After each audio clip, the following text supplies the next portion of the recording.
आज 3% ऊपर है, नई खरीदारी करना चाह रहे हैं, कर सकते हैं। बहुत अच्छे चार्ट स्ट्रक्चर हैं, बिल्कुल राउंडिंग बेस बनाने के बाद बाइंग देखने को मिल रही है। 432 रुपए सीएमपी है, या खरीदारी करके चल सकते हैं। हो सकता है आज के सेशन में 442 तक के अपसाइड मूव देखने को मिले, but overall structure wise positive है। पोजिशनल भी आप कैरी करके जा सकते हैं। 465 तक के अपसाइड मूव नजर आते हैं। स्टॉप लॉस रहेगा यहाँ से 425 का। और एक स्टॉक भी मैं यहाँ पर शेयर करना चाहता हूँ। ये सर उसके लिए आप अगले सेगमेंट में चले जाते हैं ना, वो फिर लोगों तक थोड़ा सा देर तक रहेगा, उसको अलग से चंक जाएगा। तो फटाफट अगला सेगमेंट आगाज करते हैं। तो इसका भी प्रारंभ जो है मोदी जी आपसे ही कर लेते हैं। आप अपनी कॉल दीजिए और उसके बाद से फिर मैं माला मैम के पास जा रहा हूँ जी। बिल्कुल, देखिए आज के सेशन में बहुत अच्छे स्मॉल कैप और मिड कैप स्टॉक्स में बाइंग देखने को मिल रही है। उसमें से एक स्टॉक में लेके आया हूँ जिसका नाम है GPPL, गुजरात पिपाओ पोर्ट लिमिटेड। हाँ। 152 रुपए 50 पैसे पर अभी ट्रेड होता हुआ नजर आ रहा है। यहाँ पर खरीदारी करने की सलाह है। ये प्योरली इंट्राडे कॉल है। पहला टारगेट 157 का होगा, दूसरा टारगेट 159 का होगा। स्टॉप लॉस 150 रुपए 50 पैसे का। स्ट्रिक्ट स्टॉप लॉस के साथ बाय करने की सलाह है और आज ही इसको बुक करके जाएंगे। फॉलिंग ट्रेंड लाइन का ब्रेकआउट 5 EMA के ऊपर ये काउंटर निकला है और अच्छे वॉल्यूम के साथ बाइंग है। तो इंट्राडे में 157, 159 के टारगेट्स के लिए GPPL को लॉन्ग करने की सलाह है। स्टॉप लॉस 150 रुपए 50 पैसे का रहेगा। 150 रुपए 50 पैसे इंट्राडे कॉल है। यहाँ 5 रुपए ऊपर के टारगेट के लिए 5 रुपए ऊपर पहला टारगेट है, 159 दूसरा टारगेट है। 5-6 रुपए के लिए यहाँ पर 7 रुपए के लिए आप ट्रेड कर सकते हैं। Intraday call Gujarat Pipavav port पे रखें नजर। 150 का रखें स्टॉप लॉस। 157, 159 तक के टारगेट यहाँ पर देखने को मिल सकते हैं। 2.25% ऊपर फिलहाल के लिए ये शेयर अभी के लिए ट्रेड करता हुआ। तो नजर रखिए गुजरात पिपावाव पोर्ट पर। यहाँ पर जैसे ही यहाँ पर कोई तेज गतिविधि होती है ऊपर या नीचे की तरफ, हम दोबारा स्क्रीन पर लेकर के आएंगे, या फिर मोदी जी इसको रिवाइज करते हैं अगर स्टॉप लॉस टारगेट को, तो भी हम स्क्रीन पर लेकर के आएंगे। चलिए आगे बढ़ते हैं और अगली कंपनी का जरा फटाफट रुक कर लेते हैं। ओलेक्ट्रा ग्रीन टेक, मैम देखिए जरा कुछ गुंजाइश है क्या ओलेक्ट्रा ग्रीन टेक में? 7% के आसपास की मजबूती यहाँ पर देखने को मिल रही है। क्या व्यू रहेगा आपका? ओलेक्ट्रा अभी आ गया है 1070 पर। वैसे ये मेंबर्स के पास ऑलरेडी है विपुल जी, सो मैं इसमें ट्रेड नहीं दे सकती अभी। हमारे मेंबर्स के पास 900-930 से बैठा हुआ है, मतलब ले करके हैं हम जी। ठीक, तो इसीलिए मैं इस पर राय जो है मोदी जी की ले लूंगा, लेकिन तब तक आप MRPL पे राय दे दीजिए मैम फिर।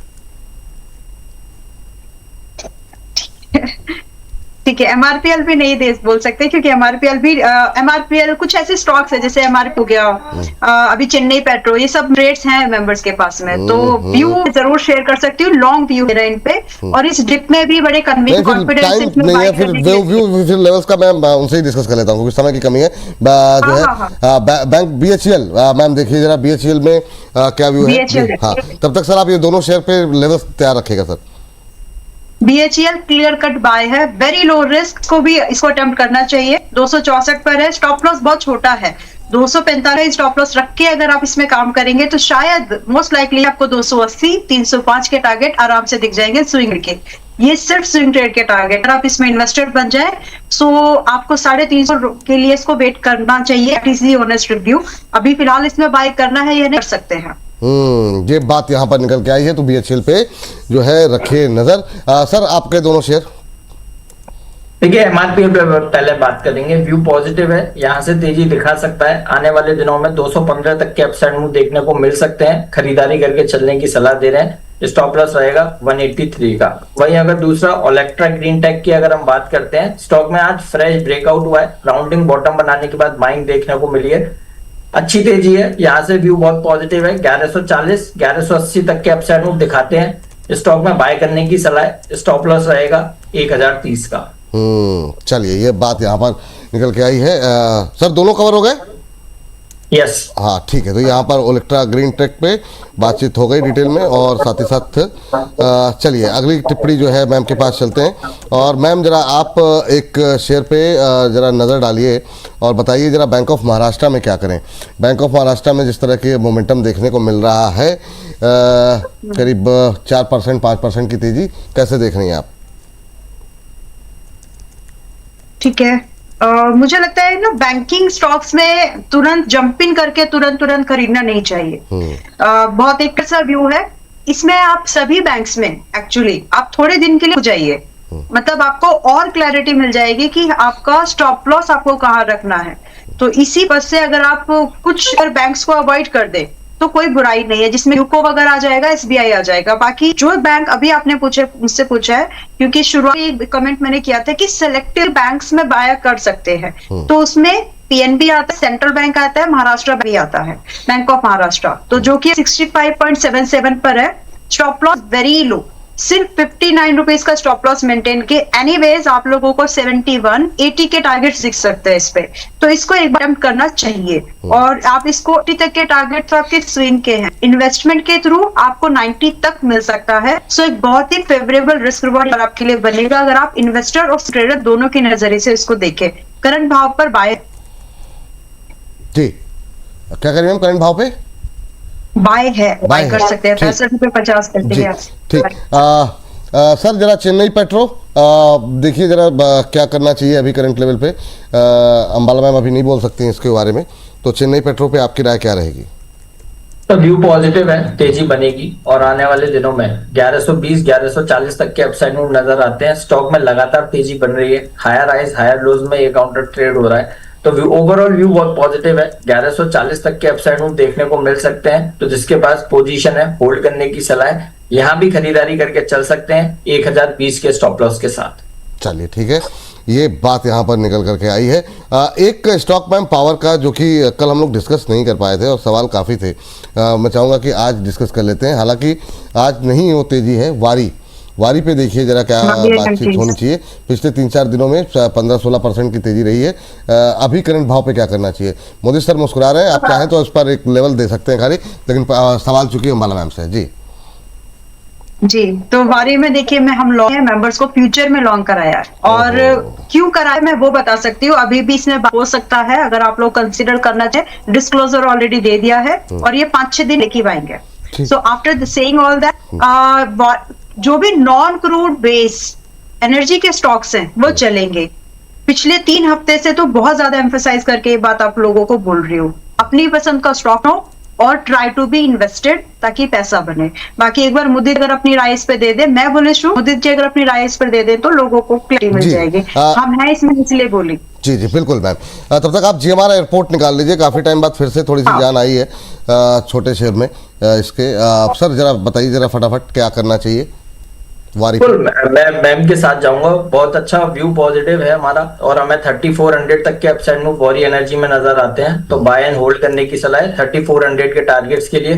कोई नया बाय करना चाहता है, ऑलरेडी स्टॉक में 4-5 दिनों और 6 दिनों से अच्छा रनअप देखने को मिला है, तो एक बार थोड़ा सा वेट कीजिए, 3100 रुपए के आसपास आएगा, वहां पर फ्रेश लॉन्ग करने की सलाह होगी। अदरवाइज स्टॉक में बिल्कुल तेजी है, जिसके पास पोजीशन है होल्ड कीजिए। स्टॉप लॉस रहेगा 3000 का। स्टॉप लॉस रहेगा 3000, ठीक है। स्टॉप लॉस 3000 बताया ना, 3100 के आसपास खरीदना, 3000 का स्टॉप लॉस। यस ठीक है। अंबाला मैम एक तो जो GMR एयरपोर्ट के साथ साथ जरा वोडाफोन भी जोड़ लीजिएगा, है ना। वोडाफोन में आज रिकवरी है, क्या इसमें कुछ संभावनाएं तलाशी जा सकती हैं? क्या टिप्पणी आपकी?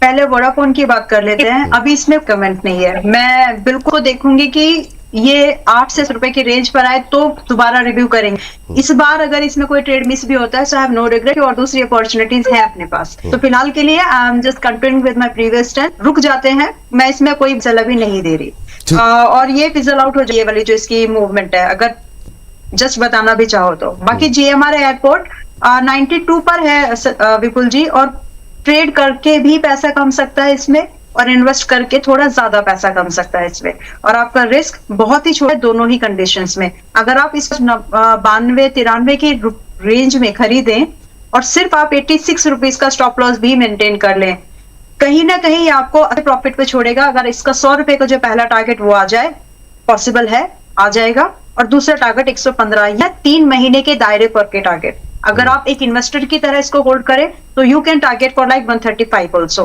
बोथ द केसेस, आप चाहे स्विंग ट्रेड प्लान कर रहे हैं 115 का, तब भी आपके लिए स्टॉप लॉस वही है कि आपको 86 का stop loss more than enough, बाकी इन्वेस्टमेंट का भी स्टॉप लॉस वही होगा। आज मुझे लगता है आपके 2 स्टॉक्स में आपका टारगेट होगा, मतलब एक तो GMDC लिमिटेड, लग रहा है कि 600 पार कर जाएगा। 600 का टारगेट था अभी जी, और 540 560 की रेंज से बाय है सभी के पास में। देख तो जीएमडीसी आज का आपको टारगेट देगा, बट इसलिए एडवांस में टारगेट अभी हिट नहीं हुआ है, आप इसको होल्ड कर और जा सकते हैं। ठीक। तो जीएमडीसी में मुझे लगता है कि 635 भी आपको दिख जाएगा, और तो आप चाहे तो होल्ड करके जाइएगा। ठीक मैम, ये बात तो हो गई। जीएमआर पे बात हो गई ना मैम, आपका आपने व्यू दे दिया ना अपना। हाँ जी, हाँ, हाँ अब जी, हाँ मोदी जी, सर, हाँ जी। आपके लिए एक तो राय कोल इंडिया पे मैं जानना चाहूँगा आपसे कि कोल इंडिया पे अभी आपका व्यू क्या है, और दूसरा पावर में काफ़ी एक्शन है, तो सिर्फ लेवल थोड़ा फास्ट चलेंगे क्योंकि 2-3 मिनट के अंदर अगला सेगमेंट शुरू करना है। टाटा पावर को लेकर के आपने पहले से रिकमेंडेशन है, मोमेंटम वाला शेयर है, और आज की स्टेजी में क्या करें? ठीक है, सबसे पहले कोल इंडिया ब्लैक डायमंड है, पोर्टफोलियो में सजा दीजिए इस काउंटर को। हमने टारगेट 500 के दिए हैं, 500 इंटैक्ट है। 500 भी निकालने के बाद ये काउंटर 530 तक के अपसाइड मूव दिखाएगा। बाय एंड होल्ड करने की सलाह है। यहाँ से स्टॉप लॉस रहेगा 450 का। दूसरा स्टॉक टाटा पावर, यस 436 के अपसाइड मूव के लिए, जिसके पास पहले से पोजीशन चल रही है, बिल्कुल आप यहाँ पर होल्ड करके चल सकते हैं। कोई नया बाय करना चाहता है तो एक बार डिप का वेट कीजिए, 400 रुपए के आसपास ये काउंटर दोबारा मिलेगा, वहां पे नया बाय करने की सलाह है। 436 के टारगेट के लिए स्टॉप लॉस रहेगा 387 का। ये बात जो है टाटा पावर को लेकर के निकल के आई है। मैम एसजेवीएन एनएचपीसी जरा निकालिए, जरा इन दोनों पे जो है। हाँ, कुछ करिए। दोनों ही अच्छे हैं, नहीं, अच्छे लेवल्स बता दीजिए। चार्ट भी देखने। ओके, फटाफट कि मतलब इन दोनों में अगर आज की स्टेजी में बाय कर सकते हैं क्या? हाँ, इसीलिए मैंने पहले ही बोला कि मैं तो दोनों ही अच्छे हैं। एसजीएबीएन सुबह भी हम लोगों ने दिया ही ना कि खरीद सकते हैं। तो 71-72 रुपए के आसपास की रेंज है, थोड़ा बहुत ऊपर नीचे होगा तो देख लीजिएगा, बट 71.43 एग्जैक्टली। तो 71 से 72 रेंज के you can be a buyer, डाल सकते हो आप, जिसमें कि आपको बेयर मिनिमम जो टारगेट अगर मैं देखूं तो 75 है, 80 है और 90 भी है। तो आप एसजेबीएन में फ्रेश लॉन्ग बनाने के बारे में बिल्कुल सोच सकते हैं। बुरा डिसीजन लगता मुझे ये। दूसरा स्टॉप लॉस यहाँ पर आपको मेंटेन करना है 68 का। पहले 67 था कल तक, अभी वो थोड़ा सा 1 रुपए और आपको रिलीफ मिल गया। 68 का stop loss more than enough. ठीक, एक और सर एनएचपीसी जी, हाँ एनएचपीसी जी जी, एक दूसरा आपने पूछा है एनएचपीसी। एनएचपीसी ऑलरेडी आप लोग लॉन्ग हैं, फ्रेश बाय करना है तो करें। बाकी इसमें जो आउटलुक है वो अभी भी पॉजिटिव है। 72 से 13 रुपए की रेंज में लॉन्ग कराया था विपुल जी, अभी 18 रुपए पहला टारगेट अभी हिट हुआ है। तो यहाँ पर बुकने की जगह मेरी सलाह ये है, थोड़े स्टॉप लॉस को ट्रेल करो 74 पर एंड होल्ड करो, क्योंकि यहाँ अभी आपको 82 और 90 टारगेट दिखने वाले हैं मोर वेरी लाइकली। तो फिर भी स्विंग ट्रेड का मतलब स्विंग ट्रेड ही होता है। 10 दिन में अगर आपको अच्छा खासा परसेंटेज मिल रहा है तो आप अपना डिसीजन ले सकते हैं, बट मैं इसमें अभी भी बुलिश हूँ, क्योंकि मैं भी आपको फर्स्ट टारगेट होने के बाद भी मैं लॉन्ग यहाँ कॉन्फिडेंस के साथ में दे सकती हूँ, मतलब दैट पोटेंशियल इट हैज। तो बाकी रही रिस्क की, जिनको अब खरीदना है उनके लिए स्टॉप लॉस होगा 74, टारगेट 80, 82 एक्चुअली एंड 90। ठीक, सर दो काउंटर आपके लिए, बैंक ऑफ बड़ौदा और कैनरा बैंक, पीएसयू बैंक्स की इस रैली में क्या पार्टिसिपेट करना चाहिए या फिर ये एक छलावा हो सकती है? बहुत संक्षिप्त टिप्पणी। नहीं सर, छलावा नहीं है, यहाँ पर खरीदारी करने की सलाह है। बैंक ऑफ बड़ौदा बाय करने की सलाह है। स्टॉप लॉस रहेगा 274 का, 9 रुपए नीचे स्टॉप लॉस है। टारगेट, पहला टारगेट 298 का बनेगा, दूसरा टारगेट 305 का होगा। दूसरा counter Canara bank, Canara bank में भी सिमिलर व्यू है, बाय करने की सलाह है, क्योंकि दोनों ही काउंटर ने अपने 200 EMA को टच किया है इस करेक्शन में, और वहां से अच्छा बाउंस बैक देखने को मिल रहा है। कैनरा बैंक खरीदारी करने की सलाह है, यहाँ पर खरीदिए। स्टॉप लॉस लगाइए 134 का, 5 रुपए नीचे का एसएल है। पहला टारगेट बनेगा 148 का, दूसरा टारगेट 152 का। दोनों ही स्टॉक्स में रिस्क रिवॉर्ड रेशियो बड़ा फेवरेबल है, बाय करने की सलाह है। ठीक, बाला मैम, ये जो तमाम कंट्रोवर्सी के बाद एचडीएफसी बैंक अभी करंट लेवल पे खरीद सकते हैं क्या? सिर्फ लेवल? मैं हूँ इस पे लॉन्ग बिल्कुल जी, पैसा मेरा पर्सनल लगा है, नंबर्स की तो अलग ही बात है। तो but yes, it's an investment, it's a good investment and reality को हैंडल करने का तरीका है, ऑप्शन कर लो लेकिन होल्ड लायक है। चलिए, तो यहाँ पे अभी भी खरीदारी करके चल सकते हैं। निवेश के लिए सलाह यहाँ पर निकल के आ रही है, और जिस तरीके से थम्स अप किया है मोदी जी ने, तो मोदी जी का व्यू भी पॉजिटिव ही है यहाँ पर। इस बीच जरा एक